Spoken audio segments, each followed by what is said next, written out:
you ask your tutor what preaching to the choir means, because I feel like I'm preaching to the choir today. And I'm going to start with the first thing, and these were assigned to me by Reverend Jay. I didn't choose the topics today, they were assigned. And he asked me to talk about these, T-H-E. And I was very puzzled as to why that seemed important. So I did some research, and I talked to my Korean students, and I suppose that "the" is the most complicated word because you don't have "the" in Korean.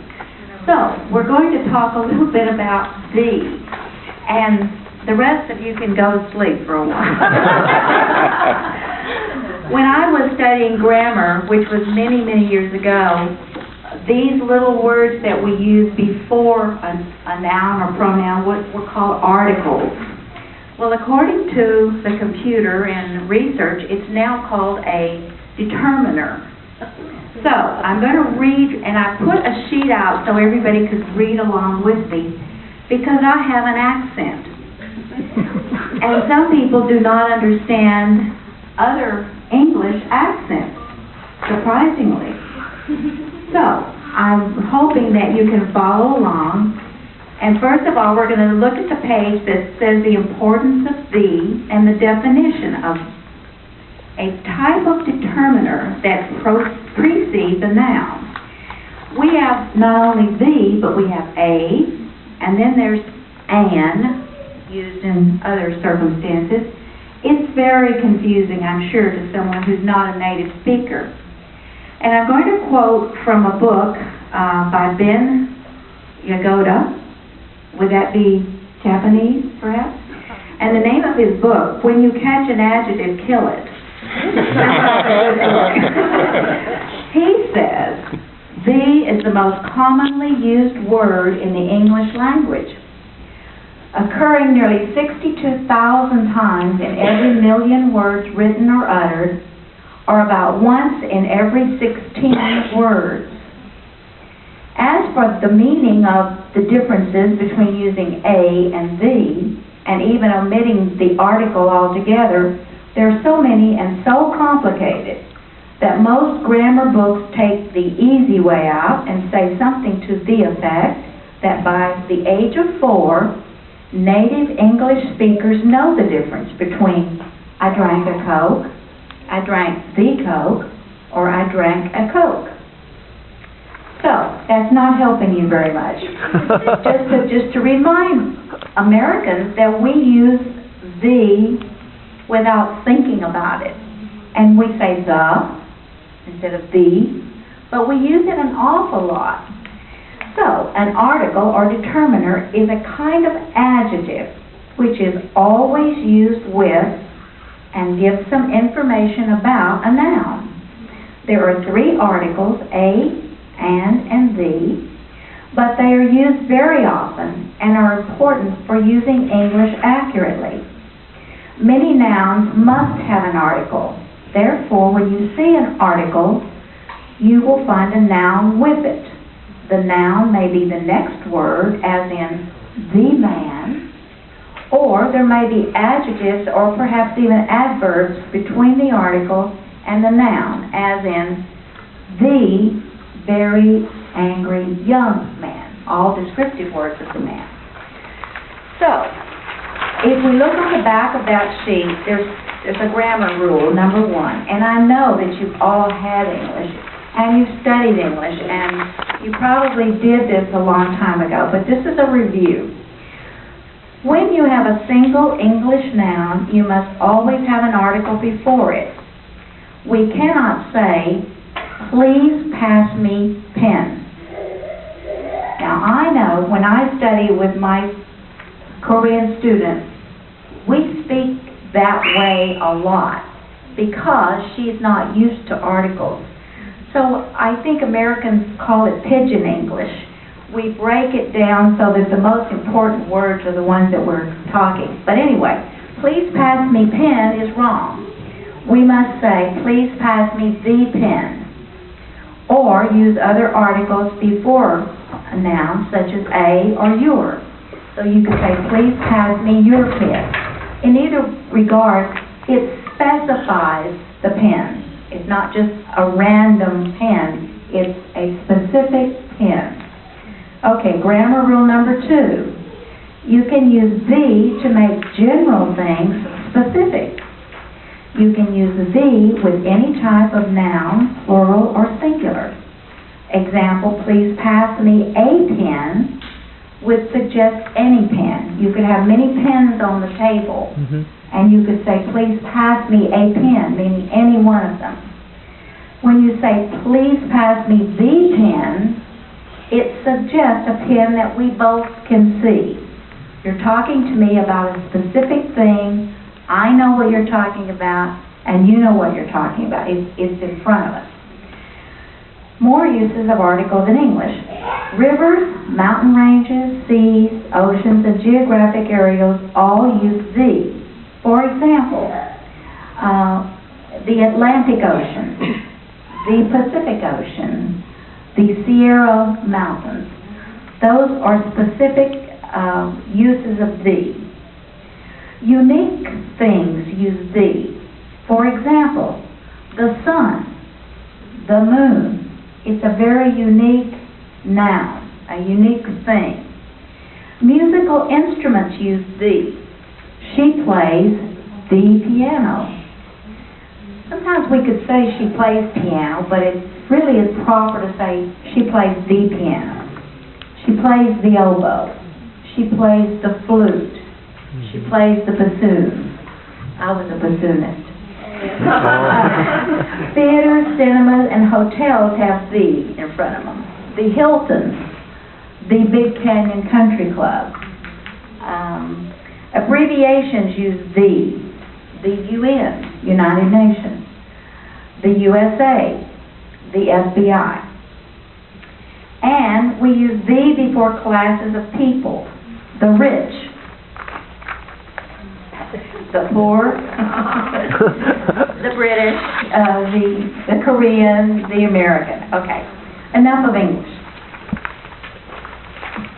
The second assignment was much harder, American culture, because we are just so different, and because our country is so vast, and there's so many areas.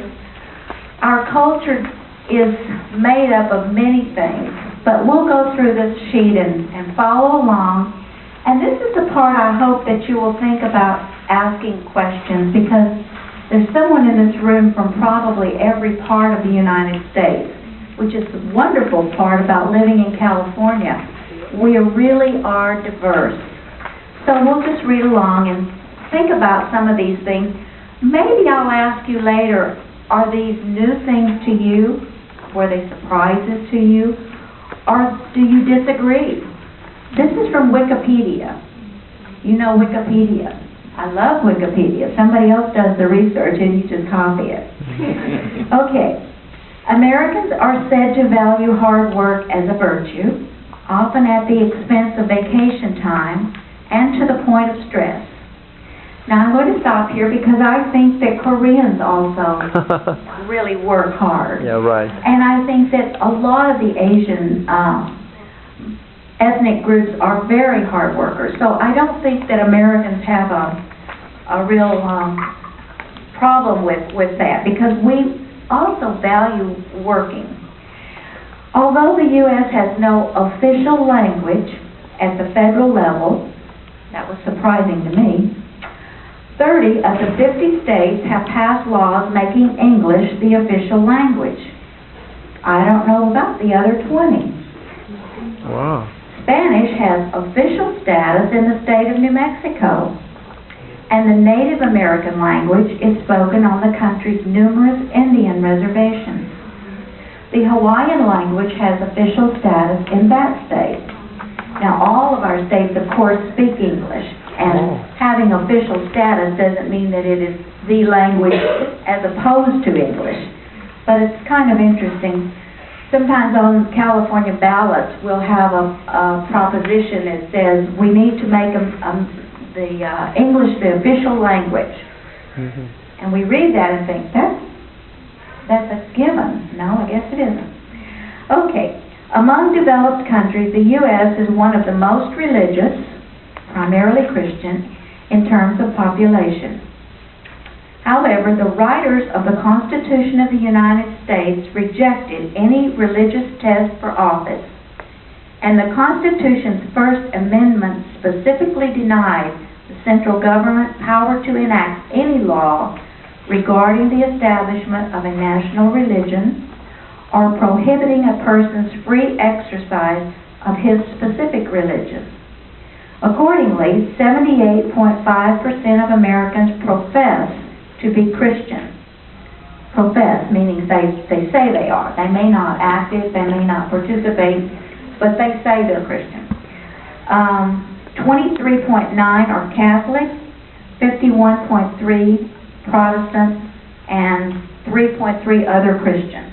But 78.5% of Americans are Christians, profess to be. That leaves Jewish, Mormon, small sects that are not recognized. We're really diverse in that area as well. National holidays. Our national holidays are derived from events in U.S. history, from religious traditions, and the commemoration of the birth of national figures. We just had a holiday here. Did anybody miss school last Monday? The kids did. They're all outside. Martin Luther King. That's one of our new holidays. It has been enacted at a federal level that we celebrate the birthday of Martin Luther King. That's since my lifetime.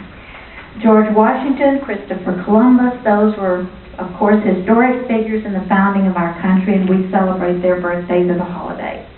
Thanksgiving has become a traditional American holiday, evolving from the early English settlers, as they gave thanks for their welfare when they first came to this new country. Independence Day, or 4th of July, celebrates the anniversary of our country's declaring its independence from Great Britain's rule. The next category is food, cuisine. Mainstream American cuisine is similar to other Western countries. Wheat is the primary cereal grain. Traditional American foods include turkey, deer, potatoes, sweet potatoes, corn, squash, and maple syrup. Slow-cooked pork and beef barbecue, crab cakes, potato chips, and chocolate chip cookies are distinctively American styles. American dishes such as apple pie, fried chicken, pizza, hamburgers, and hot dogs derive from the recipes of various immigrants, as well as domestic innovations. Mexican dishes such as burritos and tacos, as well as pasta dishes adapted from Italian sources, are consumed. Americans generally prefer coffee to tea. And then we go to sports. Sports in America include baseball, the oldest of the major team sports, dating from 1869. This is referred to as the national pastime. However, American football is considered the most popular sport in the U.S. Basketball was invented in Springfield, Massachusetts in 1891, and it is another major sport, followed by ice hockey, and now a growing interest in mixed martial arts. The U.S. is known for scientific advancement and technological innovations. The Silicon Valley of California, as well as institutions around Cambridge, Massachusetts, are both areas of strong influence in technology development. Other strong scientific areas include nuclear research, space, military research, and biotech. Fashion. I thought this was kind of a strange one, but I'm going along with the Wikipedia person. Fashion in the U.S. is eclectic, I agree, and predominantly informal. Blue jeans were popularized as work clothes in the 1850s by the merchant Levi Strauss, a German immigrant in San Francisco, and adapted by many American teenagers a century later. They are worn in every state by people of all ages and social classes. Along with mass market informal wear in general, blue jeans are probably U.S. culture's primary contribution to global fashion. Yuck. But anyway, it's true. You look at any country and blue jeans are so popular. In my lifetime, when I was a teenager, we were not allowed to wear blue jeans to school. It was prohibited. In fact, we were not allowed to wear pants at all. So things have come a long way. Blue jeans are now accepted. I'm not sure, Bill, if you can wear blue jeans to the Big Canyon Country Club. You cannot. Not on the course. Okay. Another thing that we have made large contributions to is theater, television, music, and film. Contributions recognized are Mickey Mouse, Bugs Bunny, Broadway shows, and all types of music: hip-hop, swing, jazz, blues, country, rhythm and blues, and rock and roll. I happened to be a travel agent in my previous life, and I went to Iceland, a very interesting place, and we were entertained by a group of students. This was in the 90s, early 90s, and of all things, to be in a country that far away from home, they did rock and roll, and it was great. But I thought, wow, rock and roll really is universal. Okay, the last question, or the last part of this talks about some of my thoughts. We are a melting pot. When it is defined about our citizenry, we think about many countries that have contributed to our culture. Our country has many ethnic influences, and it's really hard then to define American culture. It really depends on where you live, where your ancestors came from, how you're influenced by the standards and customs of your surroundings. We are fortunate to live in California, as it has so many different cultural opportunities for us to explore and adapt to our own personal choice of lifestyle. The Asian cultures have given us art and food. The South Americans have given us dance and music, and the European immigrants bring their traditions and religion. All are a part of what makes the United States an ever-changing and evolving place to live. So